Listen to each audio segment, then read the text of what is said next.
오늘 재판 절차 방송하시기 전에 제가 간단하게 형사재판 절차 일반에 대해서 말씀을 드리겠습니다. 오늘 하는 재판은 국민참여재판인데요. 참여재판에 대해서는 오후에 또 보니까 오늘은 그 설명회가 계획되어 있다고 해서 그 부분을 제가 좀 간략하게 그래도 소개를 해드리도록 하겠습니다. 네, 먼저 형사재판 절차 오른쪽 화면을 봐주시기 바랍니다. 목차인데요. 연이어 그리고 이쪽에 보시면 될 겁니다.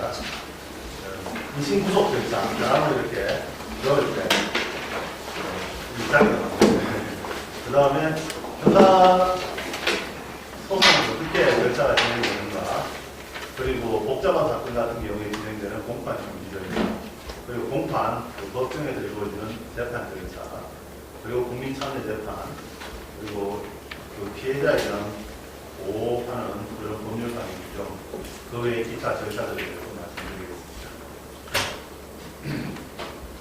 네, 저희 형사재판에 관해서는 일단 뭐 실체적인 부분, 어떻게 처벌할 것인가에 대해서는 형법에 규정되어 있고요. 재판하는 과정에 대해서는 형사소송법에 규정이 되어 있습니다. 재판 절차에 관한 형사소송법은 1954년 공표된 이제 20차례에 걸쳐서 개정되었는데요. 1961년도에 인권보장 기능이 강화되었고 1995년도에 인신구속제도가 개선됐습니다. 이 당시에 제가 기억나는 것은 그때는 그 구속영장을 청구를 하면 판사가 영장 청구된 사람 얼굴도 보지 않고 서류만 가지고 발부 여부를 결정을 했습니다. 그러다 보니까 수사기관이 작성한 서류만 보고 하다 보면 좀 영장 발부율이 높아지겠죠. 그죠? 그 구속되는 사람들이 얘기를 못 들으니까. 그래서 영장 실질 신문 제도라고 해서 영장이 청구되면 그 구속된 사람을 반드시 신문한 다음에 변명의 기회를 주고 그 다음 판단을 하는 제도가 그때 당시에 도입된 걸로 저는 그렇게 기억하고 있습니다.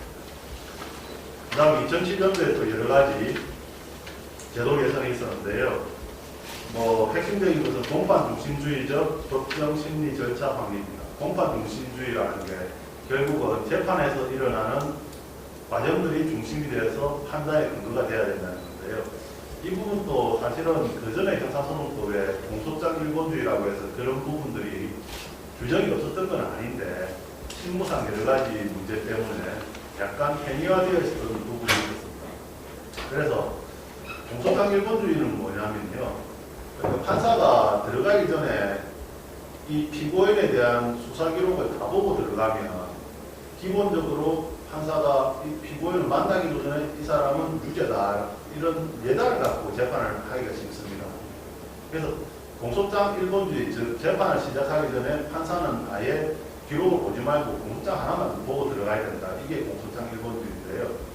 근데 그 전에 이 법률 개정과 그런 공판 중심주의적인 변화가 있기 전에는 사실상 검찰에서 법원의 수사 기록을 먼저 넘겨가지고 판사들은 또 재판을 하기 위해서는 또 기록을 미리 보면 좀 편한 부분이 있습니다. 공소장만 보고 들어가면 도대체 무슨 얘기하는지도 잘 모르고 재판 진행하는데 그런 부분이 있었는데, 그래서 그런가 과거에는 그런 점이 좀 제대로 지켜지지 않았는데 2007년 이때쯤 해가지고 완전히 이렇게 공소장 일본주의가 지켜지고, 그리고 법정에서의 공방을 통해서 그게 지켜지다 보면 자연스럽게 이제 법정에서 공방이 중요하게 됩니다. 판사가 이제 중립적인 입장이게 되니까 그런 부분들이 강조가 되기 시작했습니다. 그래서 구두 변론 원칙이 명문화되고, 그러니까 법정에서 서류에 의해서 공방을 하기보다는 직접 말로서 변론을 하는 것, 그리고 집중적으로 심리해서 심정을 그대로 유지시키는 것, 그리고 복잡한 사건의 경우에는 바로 재판에 들어가면 우왕좌왕하기가 쉽기 때문에 미리 그 준비를 하는 절차를 신설했습니다. 그걸 공판 준비 절차라고 하고요. 그리고 검사의 모든 진술을 필수하고 피고인 모든 진술, 재판장 정책 그리고 큰 변화 중에 하나가 증거조사 후 피고인 신문 실시입니다.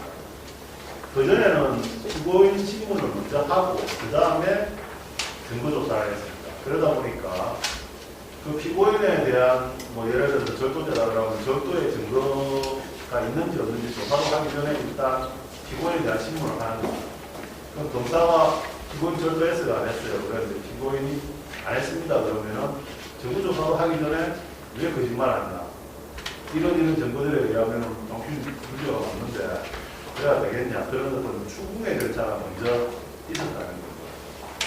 그래서 그거는 또 무죄 추정의 원칙이라든지 절차 보장이 맞지 않다. 그래가지고 지금 현재는 정보조사가 완전히 끝난 다음에 피고인 신문을 하도록 되어 있고 피고인 신문 실시 여부로 임의적으로 하도록 되어 있습니다.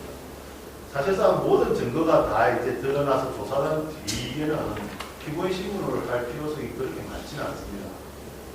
유무죄에 대해서는 이미 거의 결단이 난 상태이기 때문에 그런 점에서는 피고인의 자백을 먼저 받으려고 걱정해서조차 하려는 그런 어떤 과거의 잘못된 부분들은 많이 개선이 됐다.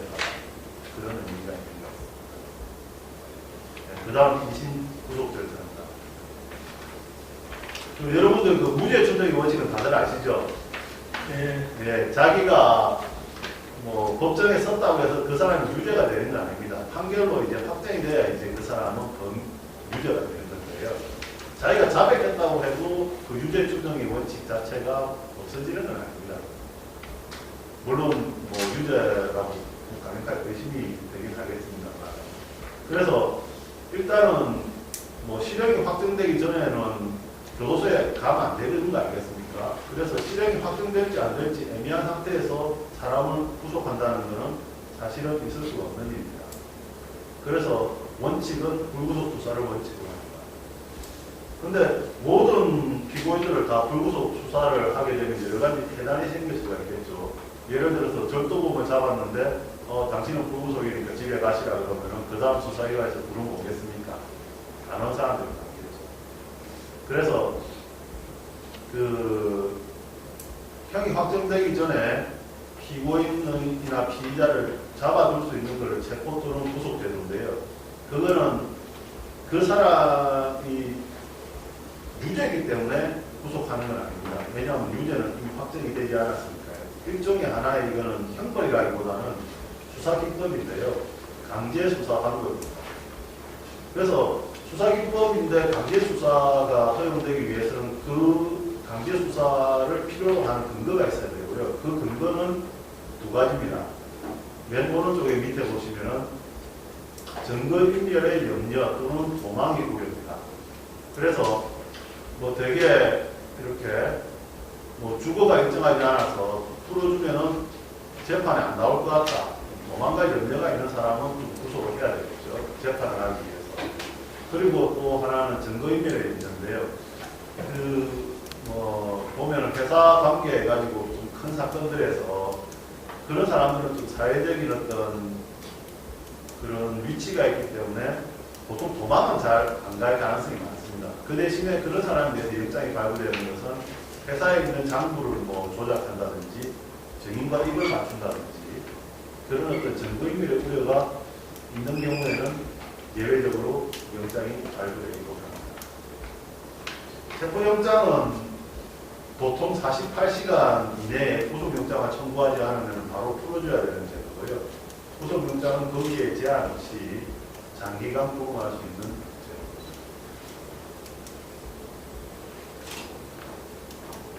네. 먼저 체포영장이 발부되면 체포를 할 수 있고요. 예외적으로 뭐 현행범이라든지 아니면 좀 중죄를 저질렀는데 긴급히 체포할 필요가 있는 경우에는 영장 없이 체포한 다음에 사후 승인을 받을 수 있습니다. 체포된 피의자의 경우에는 그것이 법률에 적합하지 않다고 생각되면 적부심사를 청구할 수 있는데요. 48시간 이내에 어차피 석방되든가 구속영장으로 넘어가기 때문에 보통 잘 활용은 안 되고 있습니다. 근데 이번에 그 보면은 이석기 씨 사건 혹시 기억나십니까? 그 종합증거관인가요? 그 이석기 의원 같은 경우에는 체포적부심을 이번에 청구를 했던 것으로 저는 그 다음에 구속영장이 청구되면 제가 말씀드렸다시피 95년도 개정 이후에 판사가 이제 영장 실질 심사를 하게 됩니다. 보통 그 다음날 아침에 불러서 물어보게 되죠. 그리고 영장 발부 여부를 결정하고 영장이 혹시 발부되면은 수사 과정에 있을 때는 그 영장이 잘못 발부됐다고 적부심사를 청구할 수 있고요. 기소된 다음에는 법원에 넘어온 다음에는 이제 보석 신청을 하는 거습니다. 보석은 보통 여러분들 뭐 다들 아시다시피 그 도망 안 갈 거다. 또 어떻게 보장하냐? 아, 내가 도망밖에 없겠다. 혹시 도망가면 이 돈을 워치해야 된다. 그래서 뭐 금액은 1억부터 뭐 10억이 될 수도 있고 뭐 몇천만이 될 수도 있고 뭐 그런데 보통 보석금을 납부하고 풀어주는 제도를 보석이라고 합니다. 그래서 불구속 수사가 원칙이기 때문에 보석제도도 보석을 안 해주는 게 원칙이 아니고 보석을 해주는 게 원칙입니다. 신청을 하는 예외적인 사유에 해당하면 보석을 안 해줄 수가 있죠. 그리고 최근에 법률이 개정돼가지고 뭐 보석금만 조건이 되는 게 아니고 그 외에 다양하게 뭐 서약서를 제출한다든지 기타 뭐 여러 가지 조건을 따라서 보석을 허가해 줄 수도 있습니다.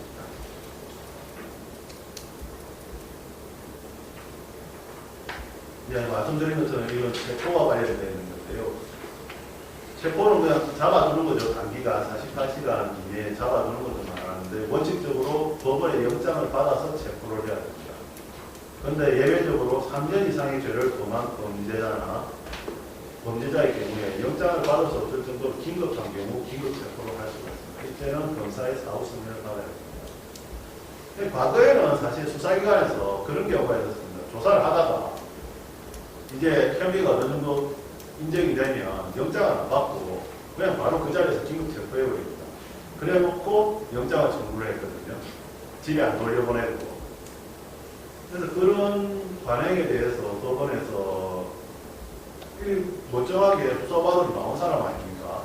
그러면은 영장을 받아서 체포를 해야지 그 왜 돌려보낸다고 도망간다는 그것도 없는데 긴급 체포하면 부당하다. 긴급 체포 자체가 부당해져 버리면 구속영장 청구하면서 바로 기각됩니다. 그래서 그런 경우에 사후 통제로 영장 기각이 제기됐었고 그래서 최근에는 수사기관에서 수사받던 중에 바로 긴급 체포한다든지 그런 거는 거의 없어졌습니다. 그리고 현행범 체포는 수사기관 이외에 보통 사람들도 다 현행범 체포를 할 수가 있습니다. 체포한 다음에는 바로 수사기관에 인도를 해야 됩니다. 그리고 48시간 이내에 구속영장을 청구하지 않으면 바로 수사를 해야 되는 거예요. 구속영장 실질심사는 말씀드린 것처럼 영장이 청구되면 판사가 지체 없이 피의자를 물어보고 그 다음날까지 신문이 안 되고 바로 이 결정을 합니다. 제가 작년에 영장 실질심사를 담당했었는데요.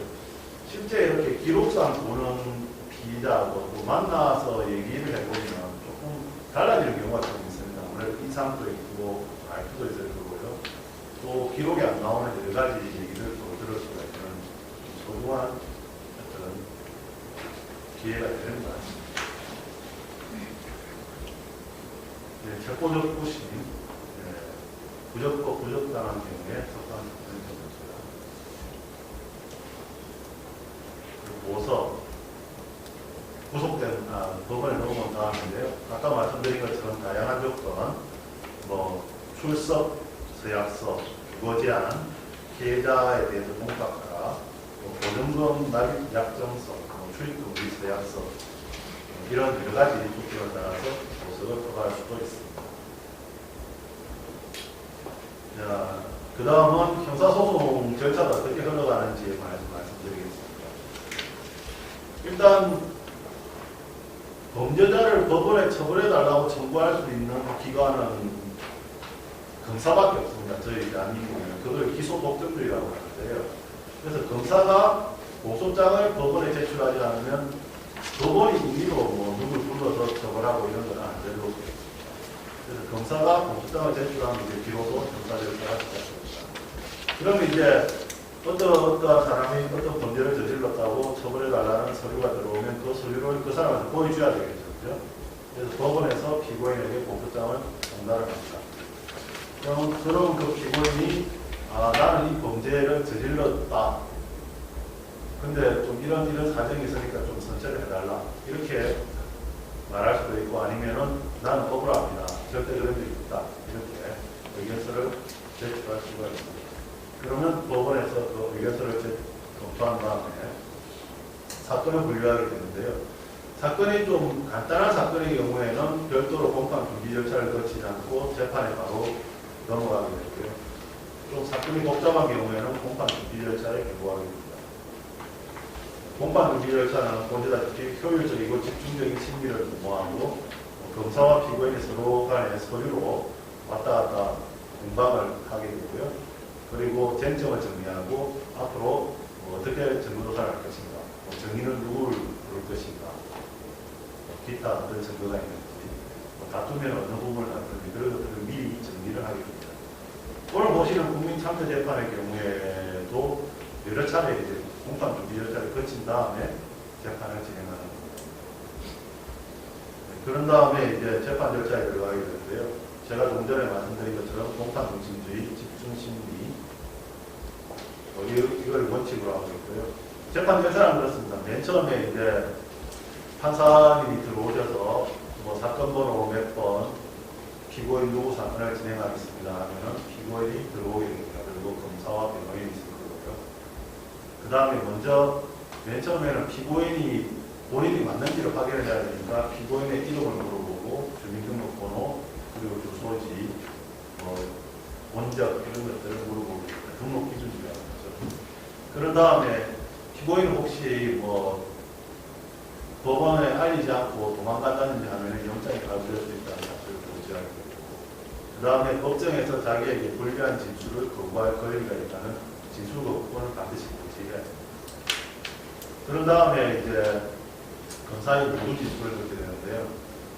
검사인 모두 진술하시죠 그러면 검사가 이제 그 공소장을 낭독하든지 아니면 기소 요지를 진술합니다. 즉 피고인은 언제 이런 범죄를 저질러서 행법 몇 조에 의해서 결국죄로 기소했습니다. 이렇게 간략하게 공소장을 낭독하게 됩니다. 그런 다음에는 이제 피고인에게 그 사실을 인정하는지 다툰다면 어느 부분을 다투는지 그런 것들을 물어보게 되죠. 그러면 피고인이 다 인정합니다. 그럴 수도 있어요. 아니면은 전혀 그런 사실이 없습니다. 그럴 수도 있고, 아니면은 A 사실을 인정하는데 B 사실은 아닙니다. 이렇게 말할 수도 있습니다. 그래서 쟁점이 정리되고 나면 이제 증거조사에 들어가서 증거조사를 하게 되는데요. 무죄 추정의 원칙이니까 유죄를 입증할 책임은 검사한테 있습니다. 그래서 검사 측 증거를 먼저 조사하게 되고요. 그래서 검사가 증거를 정인을 신청한다든지 기타 증거 서류를 제출하게 되고요. 그 다음에 이제 변호인이나 피고인 측에서 제출하는 증거를 조사합니다. 그게 다 끝나고 나면 제가 앞서 말씀드린 것처럼 종전에는 앞에 있었던 제도인데 피고인의 신문 절차를 거치게 되고, 그까지 다 끝나고 나면 이제 최종 변론 단계에 들어갑니다. 최종 변론에서 검사가 진술하는 의견은 보통 뉴스 같은 데 보면 구형 이런 얘기 들어보겠죠. 그래서 검사가 이때 피고인은 이런 범죄를 저질렀고 이런 가정이 있으니까 피고인에 대해서 징역 몇 년을 선고해 주십시오. 피고인들이 굉장히 관심 있어 하는 부분입니다. 일단 판결이 선고되기 전에 어느 정도 자기에 대한 평량을 얘기해 주는 부분이라서. 근데 법원이 크게 구애받는 그런 건 아닙니다. 검사 측의 의견에 불과하기 때문에. 그래서 구형이 있고 나면 이제 변호인이 최종적으로 변론을 하게 되고, 피고인에 대해서 위안을 하게 되죠. 그 다음에 피고인의 최후 진술을 들으면 재판 절차가 마치게 됩니다. 그리고 판결 선고로 나갑니다. 공판 준비 절차는 사건 분류 결과 좀 사건이 복잡한 경우겠죠. 증인도 굉장히 많을 것 같고, 범죄 사실도 굉장히 많고 복잡한 경우에 공판 준비 절차, 개고 명령을 하면 공판 준비 절차가 진행됩니다. 공판 준비 명령을 하게 되면 검사, 피고인 측에서 이제 공판 준비 서면을 내게 되고요. 어떤 증거들을 신청하겠다. 피고인 측도 마찬가지입니다. 그러고 나면 이제 기일을 정해서 당사자들 얘기를 들어서 쟁점을 정리하고 신청된 증거들을 언제 신청할 건지 최후 결정과 조사 방법을 결정하게 됩니다. 칠권표라고 있는데 공판 준비기일에 신청하지 않은 증거는 법정에서 준비기일에 증인 누구만 하겠다 그래놓고 법정에서 갑자기 누구도 또 신문해달라 그러면 원칙적으로 안 되게 되어 있습니다. 그래서 그 전에는 미리 다 해결해야 됩니다. 그리고 언제 재판 재판하겠다. 그렇게 지정을 하는 거죠. 네, 형사법정의 모습입니다. 법대를 기준으로 해서 오른쪽에 검사, 왼쪽에 피고인과 변호인이 위치하고 있습니다. 변호인 옆에 피고인이 함께 있고요. 과거에는 피고인이 변호인 옆에 있지 않고 판사와 마주보고 앉았었는데요. 그것도 너무 원님 재판 같다. 그래가지고 한 7, 8년 전에 변호인석 옆으로 옮겼습니다. 법대와 마주보고 정인석이 있게 됩니다. 일반적인 형사법정의 모습입니다. 그 다음은 모두 절차, 검사의 모든 진술, 피고인의 모든 진술, 한 장에 되겠습니다. 제가 좀 전에 말씀드린 내용입니다. 그럼 증거조사 절차, 당사자가 증거를 신청하게 되면요, 말씀드린 것처럼 검사 신청한 증거를 먼저 조사하고 그 다음에 변호인 신청한 증거를 조사합니다. 그 다음 증거 서류의 경우에도 그냥 이사 같으면 그냥 서류만 법원에 제출하면 되지만 형사재판에 있어서는 어떤 서류가 제출됐는지를 피고인이 반드시 알아야 되기 때문에요. 증거 신청인이 낭독하든가 아니면은 그 내용을 알려주든가 아니면 보여주는 방법으로 반드시 서류를 피고인이 볼 수 있도록 해야 합니다. 완전히 자백하는 경우에는 예외적으로 좀 상당한 방법이 좀 완화되어 있는데요. 그런 경우가 아닌 경우에는 증거 서류의 조사 방식도 엄격하게 법률에 되어 있습니다. 증거물의 경우에는 예를 들어서 칼 이런 거는 가져와서 신청인이 제시해야 됩니다. 피고인 신문과 판결 소문 보시는 바와 같습니다. 아까 말씀드린 부분이라서 간략하게 넘어갑니다. 국민참여재판에 대해서 말씀드리겠습니다. 대심원이라는 아시다시피 형사재판에 참여하도록 선정된 사람인데요. 대심원은 자기가 대심을 하겠다고 신청을 해서 되는 게 아니고 국민 누구나 대심원이 될 수 있어야 되기 때문에요. 저희 법원에서 이렇게 무작위로 행정 행안부로부터 받은 명단 중에서 또 무작위로 선정해서 대심원 후보자 선정 통지서를 보내게 됩니다. 그럼 그 중에서 또 불가피한 사정이 있는 분들은 불출석 할 수밖에 없다는 사유서를 보내면 그거 읽어보고 판단을 하게 되고요. 그래서 나오신 후보자님들 중에서 이제 선정 절차를 거쳐서 배심원을 선정하게 됩니다. 국민참여재판을 도입한 목적은 사법의 민주적 정당성과 신뢰를 제고하기 위해서 2008년도에 도입되었습니다. 특징은 만장일치에 이르지 못한 경우에는 다수결로 판결하도록 되어 있습니다. 그래서 유무죄를 다수결로 판결을 하게 되면 만약 유죄인 경우에는 양형을 어떻게 하든지 예를 들어서 처벌을 어떻게 하든지 도의를 하게 됩니다. 그런데 미국 같은 경우에는 배심원 판결이 바로 직접적인 구속력이 있는데요. 저희 나라는 아직까지는 원고적인 흐름만 있습니다. 그래서 판사가 판결이 만약 유죄를 하더라도 이건 무죄 같다고 무죄를 선고할 수는 있습니다. 법률적으로. 그런데 국민 여러분들 여러분 모시고 재판을 하는 판결을 아무리 판사가 좀 그렇다 하더라도 마음대로 뒤집어서 못겠죠. 그래서 통계적으로 보면 90% 이상 심원들 판결에 따라서 판결을 선고하는 것으로 이렇게 나와 있습니다. 네, 국민참여재판 절차인데요. 아까 말씀드린 일반 형사재판 절차와 똑같습니다. 근데 참여재판의 대상 범죄는 지금 현재 합의부 사건을 대상으로 하고 있습니다. 합의부 사건은 1년 이상 범죄에 해당하는 좀 징역에 해당하는 사건들이고요. 그런 사건들 중에서 피고인이 참여재판을 받겠다고 하는 사건들을 대상으로 하고 있습니다. 그래서 피고인에게 반드시 참여재판을 받을 의사가 있는지 물어보는 확인서를 보내게 됩니다. 그래서 피고인이 참여재판을 받겠다고 하면은 재판부가 봐서 이게 참여재판을 해도 무방하겠다고 하면 이제 참여재판을 가게 됩니다. 그래서 공판 준비 절차를 반드시 거치도록 되어 있고요. 배심원 선정 절차에 대한 결정을 하게 된다. 배심원을 명령을 할 건지, 기피는 어떻게 할 건지, 그런 것들이 일반 절차로 갑니다. 그 다음에 이제 배심원 선정 절차를 하게 되는데요. 지금 현재 이 옆방에서 지금 질문 절차가 한창 진행 중인 걸로 알고 있습니다. 그래서 배심원 후보자를 무작위로 추출해서 질문표를 제출받고 기피 절차를 거쳐서 하게 되는데요. 기피 절차라는 건 그런 겁니다. 검사나 변호인이 배심원 중에서 자기가 좀 안 했으면 싶은 사람이 있으면 기피할 수가 있습니다. 일정한 인원에 한해서. 그래서 그런 절차를 거치게 되죠. 그리고 또는 해당 사건과 관련이 있다든지 그런 사람들은 당연히 배심원이 돼서 배제될 그런 질문을 거쳐서 최종적으로 배심원이 진행됩니다. 그 다음에 공판 절차를 거쳐서 공판 절차가 끝나면 이제 평의를 하게 되고요. 유죄냐 무죄냐를 평의하고 만장일치가 되지 않으면 판사가 간단하게 설명을 해주는 절차를 거치도록 되겠습니다. 그 다음에 다수결에 의해서 결정을 합니다. 유무죄 평의가 끝난 다음에는 만약 유죄로 결정이 되면 양형에 대해서도 소리를 하게 됩니다. 그래서 양형에 대해서는 의견 통일을 할 필요는 없고요. 몇 년 한 명, 몇 년 한 명 이것이 없고 그냥 그 결과만 재판부에서 내립니다.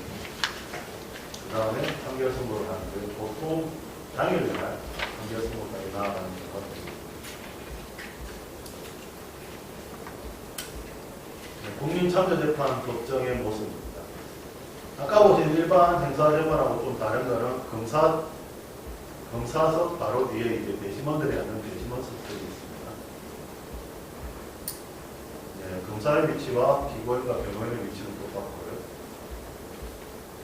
정인의 좌석은 아까 일반 법정에서는 정인이 판사를 마주보고 있었는데 배심재판에서는 배심원들이 잘 들어야 되니까 배심원을 마주보고 위치하고 있습니다. 네, 피해자 보호제도입니다. 민사재판에서는 사실 당사자인 원고와 피고, 원고는 피해를 입었다는 사람이고 피고는 원고가 주장하는 피해를 줬다는 사람이 많겠죠. 직접 이렇게 소송이 관계를 하게 됩니다. 근데 형사재판은 기본적으로 국가기관인 검사와 그 처벌 대상자인 피고인과의 관계가 되겠습니다. 그래서 피해자가 그 절차에 참여할 수 있는 게 좀 한정되어 있습니다. 민사재판에는 물론 별도로 손해배상 소송을 할 수 있지만, 하지만 보통 그 범죄의 피해자는 그 가해자의 처벌 정도에도 관심이 많고, 또 가해자를 처벌한 재판에도 나가서 하고 싶은 얘기도 많을 거 아닙니까? 그런 절차적인 부분에 대한 보장이 필요하다고 해가지고, 과거에 비해서 피해자가 형사재판에 참여할 수 있는 어떤 그런 피해자 보호제도가 많이 신설이 됐습니다. 먼저 신뢰관계자의 동석인데요. 피해자가 이렇게 나와서 법정에서 진술을 할 때 좀 심적인 부담을 갖게 되는 그런 사건들이 있지 않겠습니까? 그런 경우에는 부모님과 같이 나온다든지 증언을 할 때 그렇게 해서 증인석 바로 옆에 엄마가 앉아서 증언을 한다든지 그런 어떤 신뢰관계자 있는 동석 제도가 시설됐습니다. 그래서 신청하는 경우에는 할 수가 있고요. 검사나 사법경찰관이 피해자를 조사하는 경우에도 준용하도록 되어 있습니다. 그 다음 비디오 중계 방식에 대한 질문인데요. 법정에서 마주하는 것 자체가 제2차적인 어떤 정신적 피해가 우려되는 사건이 있을 수 있겠죠. 그런 경우에는 특히 아동인 경우, 피해자, 성폭력 아동, 피해자 아동인 경우에는 법정에 증인으로 서지 않더라도 비디오 중계 방식으로 증언을 들을 수가 있습니다. 그래서 민사와 달리 형사 소송 절차에서는 피고인이 무죄를 다투면 반드시 그 피해자가 법정에 서야 됩니다. 그게 법정에 나와서 직접 진술을 하지 않으면 수사기관에서 한 진술 자체는 증거 능력이 있거든요. 증거로 쓸 수가 없습니다.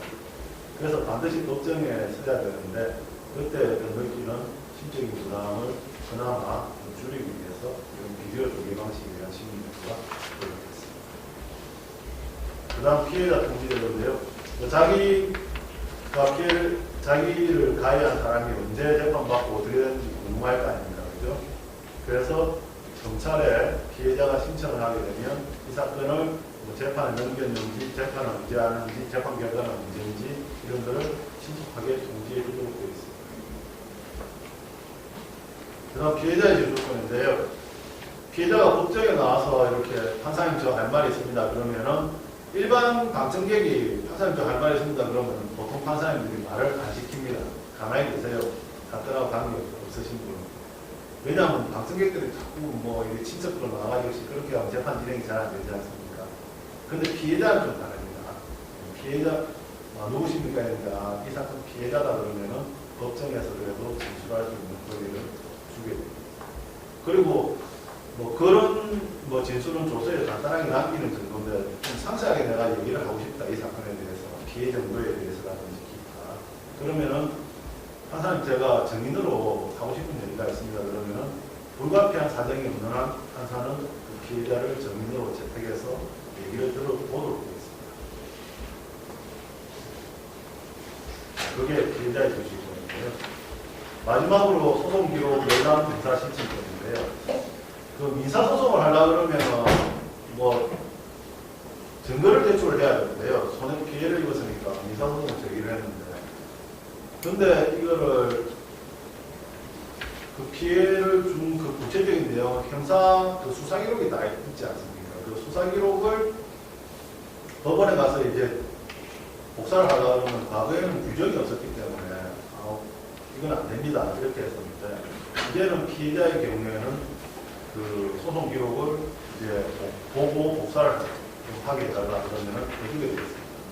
그래서 그 소송 기록을 받아서 뭐 필요한데 특히 민사소송 하는데 이런 데는 증거를 제출하는 거죠.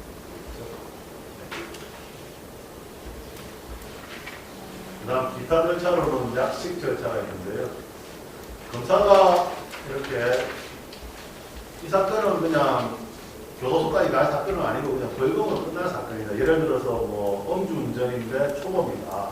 뭐 음주 양도 얼마 안 된다. 그러면은 뭐 법정까지 세우면 당사자도 힘들고 어차피 벌금으로 끝날 사건 같으면은 뭐 그런 사건들이 종종 있겠죠. 가벼운 폭행 사건이라든지 그런 사건들은 검사가 약식 명령 청구를 하게 되고요. 그런 경우에는 재판을 하지 않고 판사가 서류상으로 보고 벌금 액수가 적당하다 싶으면 도장을 찍어서 거기에 대해서 이해하지 않으면 바로 확정되는 그런 경우가 있어요. 실제 사건은 뭐 법정에 정식 재판을 하는 사건보다는 약식 명령에 의해서 처리되는 사건이 훨씬 더 많습니다. 그냥 가벼운 사건들이 그게 약식 절차고요. 그 다음 적결 심판은 20만 원 이하의 벌금에 해당하는 사건을 이제 경찰서장이 직접 조사합니다. 이게 검사 단임자의 청구에 따라서 진행되는 형사재판 절차의 유일한 내용입니다. 뭐 주로 이렇게 뭐 음식점에서 이렇게 다투 같은 데 치다가 신고 들어오면 보고 있습니다. 거기에 뭐 노상방조 이런 게 있죠. 그런 가벼운 사건.